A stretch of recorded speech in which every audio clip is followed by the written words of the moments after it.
পৃথিবীতে রাসেল ভাইপারের কামড় থেকে বাঁচার জন্য মানুষ কত কিছু করছে। মানুষ মৃত্যুর পরে 9টি আফসোস করবে। নাম্বার 1, মানুষ আফসোস করবে যে হাই, আমি যদি আজকে মাটি হয়ে যেতাম, ইয়া লাইতানি কুনতু তুরাবা, আজকে যদি আমি মাটি হয়ে যেতাম, মাটি হয়ে যেতাম, এই কথাটি প্রত্যেকটা মানুষ বলতে থাকবে। কারণ কবরের আযাব হলো বড্ড ভয়ঙ্কর। গুনাহগার বান্দাদেরকে কবর গ্রাস করে ফেলবে, চারিদিক থেকে গ্রাস করে ফেলবে, সামনে থেকে, পিছন থেকে, ডান থেকে, বাম থেকে কবরের মাটি তাকে গ্রাস করতে লাগবে। তারা বলতে থাকবে ইয়া লাইতানি কুনতু তুরাবা, হায় আজকে যদি আমি মাটি হয়ে যেতাম, আফসোস করতে থাকবে আর তার শরীরের উপর সে চাপড়াতে থাকবে। আল্লাহর হাবিব সাল্লাল্লাহু আলাইহি সাল্লাম বললেন, মানুষগুলো ওই দিন চিৎকার মারবে আর বলবে ইয়া লাইতানি কুনতু তুরাবা, হায় আমি যদি আজকে মাটি হয়ে যেতাম, আমি যদি মাটির সাথে মিশে যেতাম, তাহলে আমার জন্য কতই না মঙ্গল হয়ে যেত, আযাবের ফেরেশতারা আমারে আযাব দিতে পারতো না। আল্লাহর হাবিব সাল্লাল্লাহু আলাইহি সাল্লাম বলছেন, 2 জন মুনকার এবং নাকির, অন্ধ 2 জন ফেরেশতা আসবে। মানুষের দেখে না, মানুষের আওয়াজ শুনে না, সে গুনাহগার দেখে বড় বড় হাতুড়ি দিয়ে পিটাতে থাকবে। পিটাতে পিটাতে পিটাতে পিটাতে মানুষের জীবন শেষ। আল্লাহর হাবিব সাল্লাল্লাহু আলাইহি সাল্লাম বলেন, বড় বড় সাপ বিচ্ছুকে তার জন্য পাঠানো হবে, আর সে বলবে ইয়া লাইতানি কুনতু তুরাবা, হায় হায় কি করলাম, জীবনটারে শেষ করলাম। আল্লাহ তো বলেই দিয়েছিল বাল তুসিরুনাল হায়াতাদ দুনিয়া ওয়াল আখিরাতু খায়রুন ওয়া আবকা।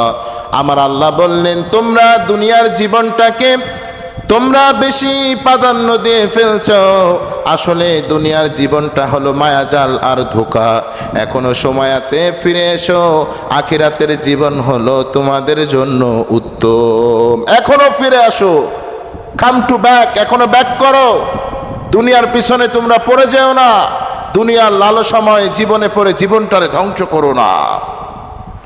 আল্লাহ কতবার বোঝাতে চাইলেন, বান্দার সব কথা মনে পড়তে থাকবে, আবার বান্দার এই কথাও মনে পড়ে যাবে।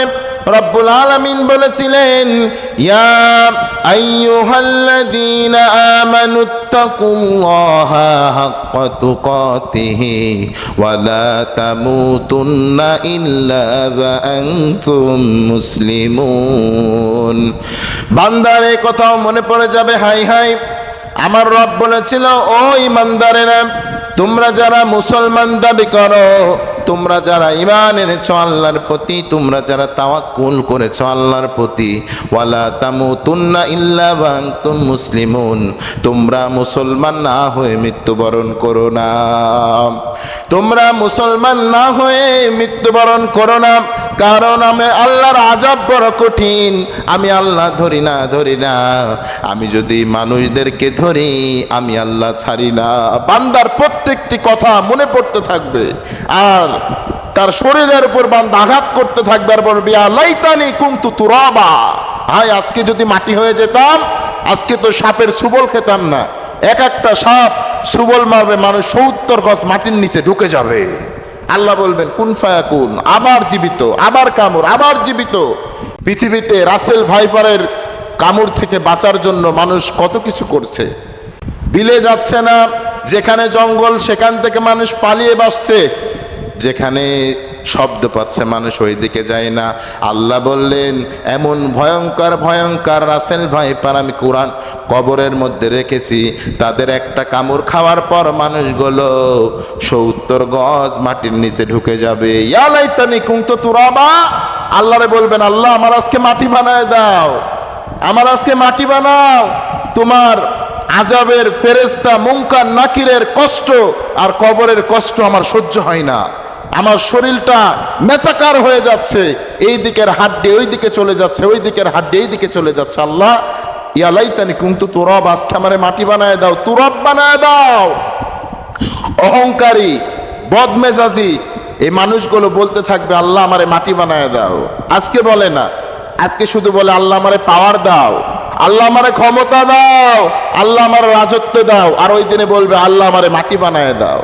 আল্লাহ ওই দিনে মাটি বানাবে? আবার রব্বুল আলামিন প্রশ্ন ছুড়েছেন মানুষের সামনে, ইয়া আইয়ুহাল ইনসানু মা গাররাকা বিরাব্বিকাল কারীম, ও গোলাম তোদের রব থেকে তোদেরকে কে গোপন করে রাখলো, তোদের রব থেকে কে তোদেরকে বিমুখ করে রাখলো, তোদের রব থেকে তোদেরকে কে ফিরিয়ে রাখলো রে গোলাম, সে মানুষটার নাম আমি রবের কাছে বলে দে। ইয়া আইয়ুহাল ইনসানু মা গাররাকা বিরাব্বিকাল কারীম, তোদের রব থেকে তোদেরকে কে গাফেল করে রাখলো, তোদের রব থেকে কে তোদেরকে বিমুখ করে রাখলো, তোদের রব থেকে কে তোদেরকে দূরে করে রাখলো। আল্লাহ তাআলা প্রশ্ন ছুড়েছেন। মানুষ কবরে যাওয়ার পর এক একটা প্রশ্ন মানুষের মনে পড়বে। এর উদাহরণ হলো যখন বাচ্চারা পরীক্ষার হলে যায়, শিক্ষক যে বলছিল ভালো করে পড়ো, ভালো করে লেখো, পিতামাতা যে বলতো মাগরিবের পরে ভালো করে লেখাপড়া করো, পরীক্ষার হলে যে পস্তাতে হবে, মনে পড়ে না? বাচ্চাদের কিন্তু মনে পড়ে। পরীক্ষার সময় লিখতে গেলে মনে পড়ে যে এইচএসসি পরীক্ষা হচ্ছে, এখন এইচএসসি পরীক্ষা হচ্ছে। যারা পড়ে নাই, সারাদিন শুধু ফোন টিপেছে, ফেসবুক, হোয়াটসঅ্যাপ, ইউটিউব, যারা এই গুগল এগুলো ব্যবহার করে করে সেটিং করে করে যারা বইয়ের কাছে না থেকে, বইয়ের সাথে সম্পর্ক না রেখে, কিতাবের সাথে সম্পর্ক না রেখে যারা পরীক্ষা দিতে গিয়েছে তারা কষ্টটা বুঝে। কিচ্ছু লিখতে পারে না, শুধু এইদিকে আর ওই দিকে তাকায়। আর পরীক্ষার নিয়ন্ত্রক বলে এই সামনের দিকে তাকিয়ে ভালো করে লেখো। এটা দুনিয়ার সিস্টেম।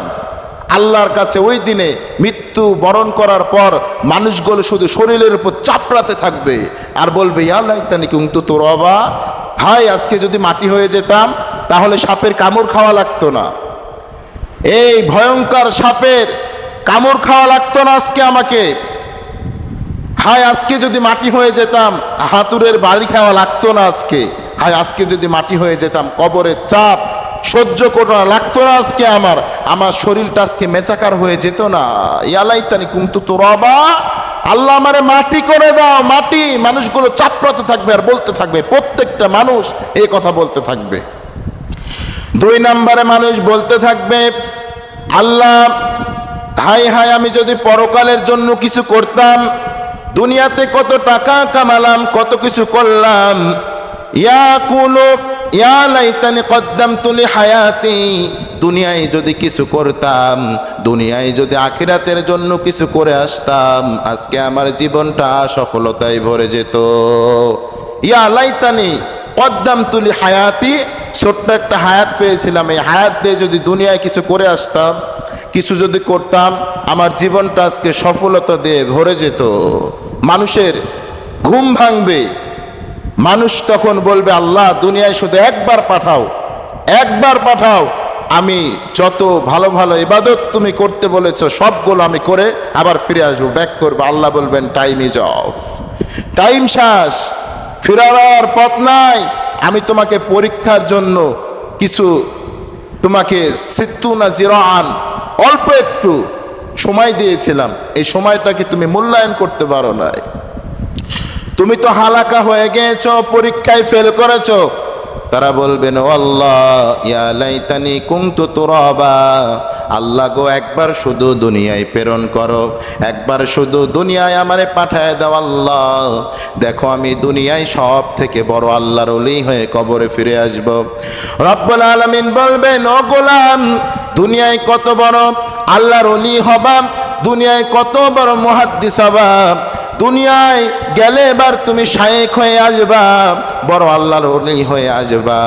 দুনিয়াতে তুমি কখনোই আল্লাহর ওলি হয়ে আসতে পারবা না, কারণ দুনিয়াতে যতদিন তুমি বেঁচে ছিলা আলেম উলামাকে তুমি প্রত্যেকটা সময় তাদের বিরোধিতা করেছো, প্রত্যেকটা সময় তাদের বিরোধিতা করে জেলের মধ্যে ঢুকিয়েছো, ফাঁসির কাস্টে ঝুলিয়েছো, কোরআনের মাহফিলগুলোর মধ্যে তুমি ৪৪ ধারা জারি করে মাহফিলগুলোরে বন্ধ করেছো। দুনিয়াতে এই কাজ করেছো তুমি, আর আজকে বলছো ইয়া লাইতানি কুনতু তুরাবা কদ্দামতু লিহায়াতি, আল্লাহ একটা হায়াত দাও আমি দুনিয়ায় ফিরে যে ভালো ভালো ভালো ভালো কাজ করব, কখনো সম্ভব নয়, দূর দ্বারা কাজ হবে না। মানুষগুলো এভাবে বলতে থাকবে আল্লাহর কাছে, আল্লাহ দুনিয়ায় আমারে পাঠায় দাও, আমার মতো বড় আল্লাহ আর কেউ হবে না, আল্লাহওয়ালা হয়ে ফিরে আসবো। আল্লাহ বলবেন এখন আর সম্ভব নয়। এরপরে মানুষগুলো আবার আল্লাহকে চিৎকার মেরে মেরে বলতে থাকবে। কি বলবেন? আল্লাহকে বলবেন, হাই আমি যদি পরকালের জন্য কিছু করতাম। মানুষগুলো বলতে থাকবে, হাই আমি যদি পরকালের জন্য করতাম। এরপরে মানুষ বলতে থাকবে, হাই আমার আমল নামা যদি না দেয়া হতো, আমার আমল নামা যদি না দেয়া হতো, ইয়া লাইতানি লাম উতা কিতাবিয়া, আমার আমল নামা যদি আজকে আমাকে না দেয়া হতো। মানুষগুলো চিৎকার মারবে আর বলতে থাকবে, ইয়া লাইতানি লাম উতা কিতাবিয়া, আল্লাহ আজকে আমার আমল নামা দিয়ে আমার লজ্জার মধ্যে ফেলে দিলা, তুমি লজ্জার মধ্যে ফেলে দিলা। কারণ জীবনে যতবার জেনা করেছি, যতবার চুরি করেছি, যতবার টেবিলের তলে দিয়ে টাকা নিয়ে ঘুষ খেয়েছি, সবগুলো এই কিতাবের মধ্যে লেখা আছে। ওয়া সগীরাতা ওয়া কাবীরাতা, ছোট গুনাহ বাদ নাই, বড় গুনাহ বাদ নাই। কি আজীব কিতাব তুমি আমার জন্য তুমি আজকে আমার হাতে তুলে দিলে আল্লাহ। রব্বুল আলামিন বলবেন, কোনো কথা নাই, কিতাব পড়। ইকরা কিতাবাকা কাফা বিনাফসিকাল ইয়াউমা আলাইকা হিসাবা। ও বান্দা, আমি যে কিতাব তোর জন্য সারাটা জীবন ধরে কি করেছো, ছোট গুনাহ করেছো নাকি বড় গুনাহ করেছো, কতটুকু গুনাহ করেছো, কতটুকু মানুষের খারাপই করেছো, কতটুকু মানুষের প্রতি জুলুম করেছো, পিতামাতার কতটুকু জুলুম করেছো, নাফরমানি করেছো, আমি আল্লাহর জুলুম কতটুকু করেছো, আমি আল্লাহর দেয়া বাতাস, আমি আল্লাহর দেয়া নিয়ামত ভোগ করার পরে কতটুকু তুমি আল্লাহর অবাধ্য হয়েছো, এই কিতাবের মধ্যে আমি সব লিপিবদ্ধ করে রেখেছি। মানুষগুলো ওই দিনে চাপড়াতে থাকবে আর বলতে থাকবে, আল্লাহ লামুতা কিতাবিয়া, কি কিতাব দিলা যে কিতাবের মধ্যে হুয়া সগীরাতা ওয়া কাবীরাতা, বড় গুনাহ বাদ নাই, ছোট গুনাহ বাদ নাই, সবই তো এই কিতাবের মধ্যে দেখা যায়। মানুষগুলো শুধু চাপড়াতে থাকবে আর বলতে থাকবে।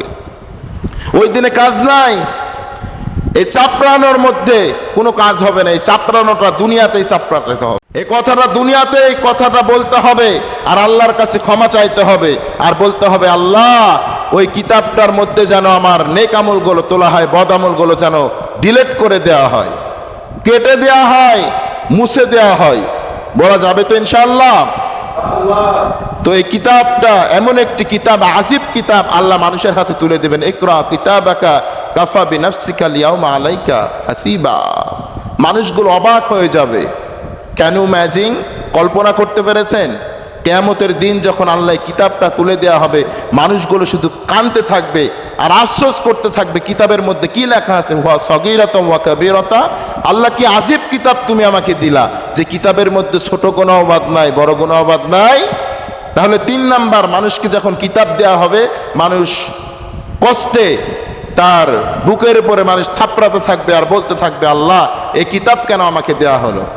4 নাম্বার, মানুষ এবার বলবেন, হাই আমি যদি ওই ব্যক্তিদেরকে বন্ধু হিসাবে গ্রহণ না করতাম। কাদেরকে? যারা মদ খেত সব সময়, জুয়া খেলতো সব সময়, সিগারেট, ইয়াবা, গাঞ্জা নিয়ে যারা পকেটে পকেটে ঘুরতো, হাই আমি যদি তাকে বন্ধু হিসাবে গ্রহণ না করতাম। হাই আমি যদি বেনামাজিরে বন্ধু হিসাবে গ্রহণ না করতাম। হাই আমি যদি মিথ্যাবাদীরে বন্ধু হিসাবে গ্রহণ না করতাম। হাই যে আমাকে চেনার রাস্তা দেখায় তারে আমি বন্ধু হিসাবে গ্রহণ না করতাম। মানুষ এভাবে বলতে থাকবে, এভাবে বলতে থাকবে মানুষ। এটা সত্য ঘটনা, সত্য কথা। আল্লাহর হাবিব সাল্লাল্লাহু আলাইহি ওয়াসাল্লাম বলছেন, মানুষ চিৎকার মারবে আর বলতে থাকবে, হাই আমি যদি ওকে বন্ধু হিসেবে গ্রহণ না করতাম। কাকে? যাই তোমাকে জেনার রাস্তা দেখিয়েছে, জেনার রাস্তা সহজ করে দিয়েছে, তুমি মনে করছো সেটাই তোমার আসল বন্ধু। অনেক যুবক রয়েছে পিতা মাতার থেকেও বন্ধুরে বেশি বিশ্বাস করে, বলে সবাই ধোঁকা দিলেও সে আমার ধোঁকা দিতে পারবে না। যুবকদের মধ্যে এই শিষ্টাচার, এই কালচার আছে না নাই?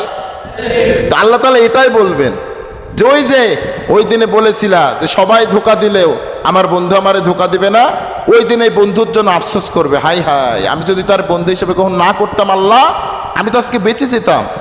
কারণ আমার বন্ধু আমাকে জেনা করার জন্য রাস্তা সহজ করে দিয়েছে, মিথ্যা কথা বলার জন্য রাস্তা সহজ করে দিয়েছে।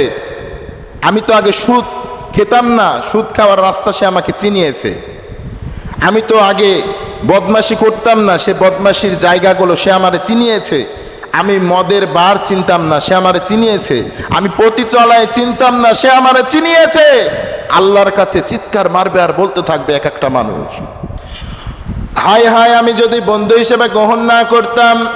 এই জন্য আল্লাহর হাবিব সাল্লাল্লাহু আলাইহি ওয়াসাল্লাম বলেন, কিয়ামতের দিন প্রত্যেকটা মানুষকে তার বন্ধুর সাথে তোলা হবে, তার বন্ধুর আমলনামা আর তার আমলনামা একত্রিত করা হবে, আর তাদেরকে বলা হবে তোমাদের আমলনামাগুলো তোমরা দেখে নাও।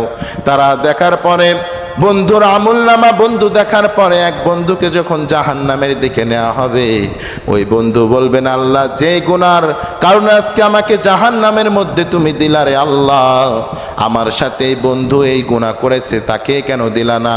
আল্লাহ আজকে ইনসাফের বিচার তুমি করতে চেয়েছো, তুমি বলেছো ওয়ামতাজুল ইয়াউমা আইয়ুহাল মুজরিমুন, আমি কংহারিয়াতের রূপ ধারণ করব, আমি আহকামুল হাকিমিন বিচারপতি হব, আমি সত্য বিচার করব, আমি রায় দেব সত্যের পথে, সঠিক রায় দেব। আল্লাহ যেই গুনার জন্য আজকে আমি জাহান্নামে চলে গেলাম, আমার বন্ধু সেই গুনাহ করেছে, রব্বুল আলামিন আজকে আমার বন্ধুকে এই গুনার জন্য আমার সাথে জাহান্নামে পাঠিয়ে দাও। আল্লাহ ওই দিনে কোনো কথা ছাড়াই দুইজনকে বলবেন, go to the hell fire, জাহান্নামে চলে যা, কোনো কথা নাই, জাহান্নামে চলে যা।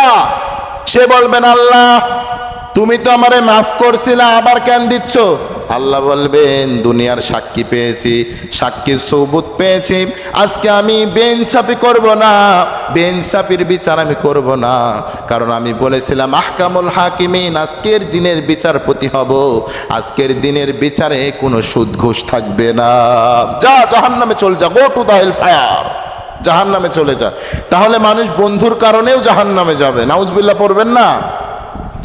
এরপরে মানুষ বলতে থাকবে, আল্লাহ আমি যদি তোমার এবং তোমার রসুলের পথকে অনুসরণ করতাম, আতিউল্লাহ আতিউর রসুল, আমি যদি তোমার পথ আর তোমার রসুলের পথ অনুসরণ করতাম, তোমাকে এবং তোমার রসুলকে অনুসরণ করতাম, আমার জীবন তো বদলে যেত। মানুষগুলো বলতে থাকবে আতিউল্লাহ আতিউর রসুল, হাই হাই হাই কি আফসোস, আমার জন্য দুর্ভাগ যে আল্লাহ আমারে তৈরি করেছেন, যে আল্লাহ আমারে সৃষ্টি করেছেন, যে আল্লাহ আমারে খাওয়ান, যে আল্লাহ আমারে পড়ান, যে আল্লাহ আমারে নিঃশ্বাস দেন, যে আল্লাহ আমার অক্সিজেন ভিতরে ঢোকান, নাইট্রোজেন বের করেন, সে আল্লাহ নাফরমানি করেছে। যেই নবী ইসলাম আনতে যে এত কষ্ট করেছে, শরীরের রক্তগুলো জমিনে ঢেলে দিয়েছে, মৃত্যুর মুখ থেকে বিশ্বনবী ফিরেছে, ওহুদের ময়দানে বিশ্বনবী দাঁত ভেঙেছে, বিশ্বনবী শক্ত খাবার খেতে পারে নাই, সেই নবীর পথ আতিউল্লাহ আতিউর রাসূল। আজকে যদি আমরা সেই নবীর পথ অনুসরণ করতাম, তার পথ যদি আমরা আজকে অনুসরণ করতাম, আজকে আমরা কামিয়াব হয়ে যেতাম, আমরা আজকে জান্নাতি হয়ে যেতাম। মানুষগুলো বলতে থাকবে এই কথাগুলো, বলবে এই কথা, মনে পড়বে এই কথা। আল্লাহ রসুল এমনি বলে না এই কথা, এই উদ্ধৃতি এমনি দেয় নাই। মৃত্যুর পরে মানুষগুলো এই কথাগুলো বলতে থাকবে, হাই হাই যে আল্লাহ আমারে তৈরি করলো, যে আল্লাহ আমাকে মুখ দিল, যে আল্লাহ আমাকে নাক দিল, যে আল্লাহ আমারে কান দিল, যে আল্লাহ আমার শরীরের স্ট্যাটাসগুলো সেট আপ করে দিল, সে আল্লাহরে আমি কেমনে ভুলেছিলাম। আতিউল্লাহ আতিউর রসুল, সে আল্লাহরে কেন আমি অনুসরণ করিনি, সে আল্লাহর কথাগুলো কেন আমি মানিনি? আল্লাহ বলছেন নামাজ পড়ো, রোজা করো, হজ করো, যাকাত দাও, আমি কেন এগুলো মানি নাই? কেন মানি নাই? আমি কেন মানি নাই? কেন মানি নাই বলবে, আর শরীরের উপর চাপড়াতে থাকবে মানুষ মৃত্যুর পরে। এরপরে মানুষ বলবেন আবার, হায় হায় আমি যদি নবীর সুন্নত মানতাম, নবীর সুন্নত অনুযায়ী যদি দাড়ি রাখতাম, দাড়িটারে লম্বা রাখতাম, নবীর সুন্নত অনুযায়ী যদি টুপি পরতাম, নবীর সুন্নত অনুযায়ী যদি লম্বা জামা পরতাম, তাহলে আজকে আমি জান্নাতীদের কাতারে আল্লাহ রাব্বুল আলামিন আমাকে তুলে দিত। কারণ আল্লাহর হাবিব সাল্লাল্লাহু আলাইহি সাল্লাম বলেন, মান আহাব্বা সুন্নতি ওয়া মান আহাব্বানি ওয়া মান আহাব্বানি কানা মাই ফিল জান্নাহ। যে ব্যক্তি আমার সুন্নতকে ভালোবাসলো, আমি মুহাম্মদ সাল্লাল্লাহু আলাইহি সাল্লাম তাকে ভালোবাসবো, আর যে ব্যক্তি আমার সুন্নতকে ভালোবাসলো, সে যারা আমাকে ভালোবাসলো, আর যে ব্যক্তি আমি মুহাম্মদকে ভালোবাসলো, জান্নাতে আমি তার সাথে থাকবো। সুবহানাল্লাহ। আল্লাহর হাবিব সাল্লাল্লাহু আলাইহি সাল্লাম বলছেন যে ব্যক্তি আমি মোহাম্মদ সাল্লাল্লাহু আলাইহি সাল্লামকে, মোহাম্মদ সাল্লাল্লাহু আলাইহি সাল্লামের সুন্নতকে ভালোবাসলো, সে যেন আমি মোহাম্মদ সাল্লাল্লাহু আলাইহি সাল্লামকে ভালোবাসলো। আর যে ব্যক্তি আমি নবী মোহাম্মদকে ভালোবাসলো, আমি তাকে নিয়ে জান্নাতে থাকবো। সুবহানাল্লাহ, কত বড় কথা তিনি বলেছেন। এই কথাগুলো মানুষের মনে পড়বে তো। আল্লাহর হাবিব সাল্লাল্লাহু আলাইহি সাল্লাম যখন হাউজে কাউসারের পানি মানুষকে পেয়ালা দিয়ে পান করাতে থাকবে, ফেরেশতারা যেয়ে বলবেন, আল্লাহ ওকে পানি দিবেন না, ওই ব্যক্তিকে দিবেন না, ওই ব্যক্তিকে দিবেন না। আল্লাহর হাবিব সাল্লাল্লাহু আলাইহি সাল্লাম বলবেন, কেন দিব না? বলছেন, নবী তারা তো দুনিয়াতে আপনার সুন্নতগুলো মানেই নাই, বরং আপনার সুন্নতের বিরোধিতা করেছে। ঠিক কি না? সুন্নতের বিরোধিতা করেছে। আজকে দেখেন কিছু নরকীট আছে, পিতৃ পরিচয়হীন, যারও সন্তান রয়েছে, যারা স্লোগান দেয় বোরকার বিরুদ্ধে, যারা স্লোগান দেয় দাড়ির বিরুদ্ধে, যারা স্লোগান দেয় টুপির বিরুদ্ধে, যারা স্লোগান দেয় কোরআনের বিরুদ্ধে। ঠিক কিনা? এই ব্যক্তিগুলোকে আল্লাহ তাআলা ধরবেন কিয়ামতের দিন। ফেরেশতারা বিশ্বনবীর হাত টেনে ধরে বলবেন, নবী হে, এই ব্যক্তিদেরকে আপনি খবরদার হাউজে কাউসারের পানি দেবেন না, কারণ দুনিয়াতে যত দিন বেঁচে ছিল আপনার সুন্নতের বিরোধিতা করেছে, টুপির বিরোধিতা করেছে, দাড়ির বিরোধিতা করেছে, কোরআনের বিরোধিতা করেছে, কোরআনের বিরোধিতা করে রাজ কায়েম করেছে, তাদেরকে আপনি পানি দিবেন না। আল্লাহ রসুল বলবেন, দূর হয়ে যাও আমার থেকে, তোমরা আমার উম্মত নাও। তোমরা যদি আমার উম্মত হতো, আজকে তোমার মুখে দাড়ি থাকতো। অনেক যুবক দাড়ি ছাড়াই মৃত্যুবরণ করছে, মরছে না, মারা যাচ্ছে না, কপাল পোড়া। আল্লাহর হাবিব সাল্লাল্লাহু আলাইহি সাল্লামের দাড়ি ছিল কি ছিল না? একটাই সুন্নত আছে যেটা কবরে আপনার সাথে যাবে। সুন্নতটার নাম কি? দাড়ি। সুন্নতটার নাম কি? দাড়ি। এই দাড়িটা আপনার সাথে কবরে যাবে, দাড়ি ছাড়া কিচ্ছু যাবে না। মানুষগুলো বলতে থাকবে, হাই আজকে যদি রসুলের সুন্নতের ইত্তেবা করতাম। এরপরে মানুষ বলতে থাকবে, হাই আফসোস, আমি যদি তাদের পথ অনুসরণ করতাম তাহলে আজকে আমি জান্নাতি হয়ে যেতাম। তাদের পথ মানে কি? সাহাবীদের পথ। তাদের পথ মানে কি? তাবেঈদের পথ। তাদের পথ মানে কি? তাবেঈদের পথ। তাদের পথ মানে কি? উলামা একরামের পথ। কারণ আল্লাহর হাবিব সাল্লাল্লাহু আলাইহি সাল্লাম বলছেন, ইন্নাল উলামা ওয়ারাসাতুল আম্বিয়া, উলামা একরাম হলো নবীদের ওয়ারিস। সুবহানাল্লাহ পড়েন। উলামা একরাম যে পথ দেখিয়েছেন, কোনো আলেম কোনোদিন বলেছে যে আপনাকে নামাজ পড়া লাগবে না? আরেক আলেম বলছে নামাজ পড়া লাগবে। এক আলেম বলছে রোজা রাখা লাগবে না, আরেক আলেম বলছে রোজা রাখা লাগবে। এই কথা কোনো আলেম বলে? বলে নামাজ পড়েন, জীবনটারে সুন্দর করেন, সিয়াম পালন করেন, হজ করেন, যাকাত প্রদান করেন, আর আল্লাহর নামের কালিমা সব সময় মুখ দিয়ে আপনি পাঠ করতে থাকেন। প্রত্যেকটা ইমাম সাহেব, প্রত্যেকটা উলামা একরামের মুখে একই কথা। তারা যখন সফল হয়ে যাবে, হাউজে কাউসারের পানি পান করতে থাকবে, মানুষগুলো বলবে, হাই হাই, আজকে যদি আমি তাদের দলে থাকতাম, আমার জীবনটা সফলতায় ভরে যেত, আমার জীবনটা ভরে যেত সফলতায়। মানুষগুলো আফসোস করতে থাকবে, আর শরীরের উপর চাঁদালা, শরীরের উপর আঘাত করতে থাকবে, আঘাত করতে থাকবে। মানে শরীরের উপর ওই দিনে আফসোস করে আঘাত করতে থাকবে, হাই হাই কি করেছি দুনিয়ায়। এরপরে মানুষ বলবেন, আল্লাহ দুনিয়ায় যদি হাই হাই শিরক না করতাম আল্লাহর সাথে যদি শিরক না করতাম, আজকে আমরা বেঁচে যেতাম। আল্লাহ বলেছেন, লা তুশরিক বিল্লাহ, আল্লাহর সাথে তোমরা শিরক করো না। কিন্তু আমরা আল্লাহর সাথে শিরক করেছি, আল্লাহর সাথে আমরা বেশি শিরক করে বাড়াবাড়ি করেছি। অনেক মানুষ আল্লাহর সাথে শিরক করে, শিরকে আসগর করে, শিরকে আকবার করে। কিছু শিরিক রয়েছে যে শিরিকগুলো করলে মানুষের ঈমান চলে যায়, আবার কিছু শিরিক রয়েছে যেগুলো করলে গুনাহ হয় কিন্তু ঈমান যায় না। যদি কেউ বলে যে আমার আল্লাহরও ক্ষমতা রয়েছে, ওই মূর্তিরও ক্ষমতা রয়েছে, এটা হলো শিরকে আকবার, এই কথা যদি কোনো মানুষের মুখ থেকে বের হয়, তার ঈমান থাকবে? থাকবে না। আবার অনেক মানুষ বলে সকালবেলা দোকানে বাকি দেওয়া যাবে না, রাত্রিবেলায় ঘর ঝাড়ু দিয়ে ময়লা বাহিরে ফেলা যাবে না, এগুলো ছোট শিরিক, এগুলো করলে গুনাহ হবে। আল্লাহ বলছেন সব গুনাহ বনি আদমের আমি মাফ করব, খালি একটি গুনাহ শিরিকের গুনাহ আল্লাহ তাআলা মাফ করবেন না। এরপরে সর্বশেষ 9 নম্বরে মানুষ যেটা আফসোস করবে, এই আফসোসটা এত বড় আফসোস হবে, আল্লাহকে বলবেন, আল্লাহ আমারে শুধু দুনিয়ায় ফিরিয়ে দাও, আর কিচ্ছু চাই না। মানুষ এই কথা বলবে। আল্লাহ 9 নম্বরে, আল্লাহ আমারে শুধু দুনিয়ায় ফিরিয়ে দাও, আমি তোমার থেকে কিচ্ছু চাই না, আমি ভালো ভালো ইবাদত করে তোমার কাছে আবার ব্যাক করতে চাই, তোমার কাছে ফিরে আসতে চাই, তোমার সান্নিধ্য লাভ করতে চাই। আল্লাহ দুনিয়ায় আমি ভালো ভালো ইবাদত করি নাই, নামাজ পড়ি নাই, রোজা রাখি নাই, আল্লাহ আমি ভালো ভালো ইবাদত করব, আল্লাহ করে আল্লাহর ওলি হয়ে দুনিয়ায় ফিরে আসব। ওই দিনে ফেরা সম্ভব হবে? ফেরা সম্ভব হবে না। প্রিয় যুবক, যাদের কথা আমার কানে পৌঁছেছে, এটা গনিমত মনে করে শুনে আমল করা শুরু করে দাও আজকে থেকে। যদি আমল করতে পারো, ওয়াল্লাহি আল্লাহ কসম করে বলতে পারি, আল্লাহর হাবিব সাল্লাম তোমাকে কিয়ামতের দিন ভুলে যাবে না। আল্লাহ তাআলা তোমার জন্য আযাবের ফেরেশতা কবরে পাঠাবে না, কবরের মাটিগুলো তোমাকে হাড্ডি আর মাংসগুলোকে চাপ দিয়ে মেসাকার করবে না। কিয়ামতের দিন তোমাকে লাঞ্ছিত অপমানিত হওয়া লাগবে না, শরীরগুলোকে চাবানো লাগবে না, নখগুলোকে চাবিয়ে কামড়িয়ে খাওয়া লাগবে না, শরীরের উপর জাদালা চাপ দিয়ে বাড়ি দিয়ে আফসোস করা লাগবে না। যদি এই কথাগুলো মেনে আমল আজকে থেকে শুরু করতে পারো, তোমাদের কাছে আমার হাম্বল রিকোয়েস্ট, আজকে থেকে এই আমলগুলো করে তুমি তোমার জীবনকে পরিবর্তন করো। দেখো, তোমার জীবনকে যদি তুমি 40 দিন এই আমলের প্রতি থাকতে পারো, তুমি যুগ শ্রেষ্ঠ আল্লাহর ওলি হয়ে যাবা। সুবহানাল্লাহ বলেন।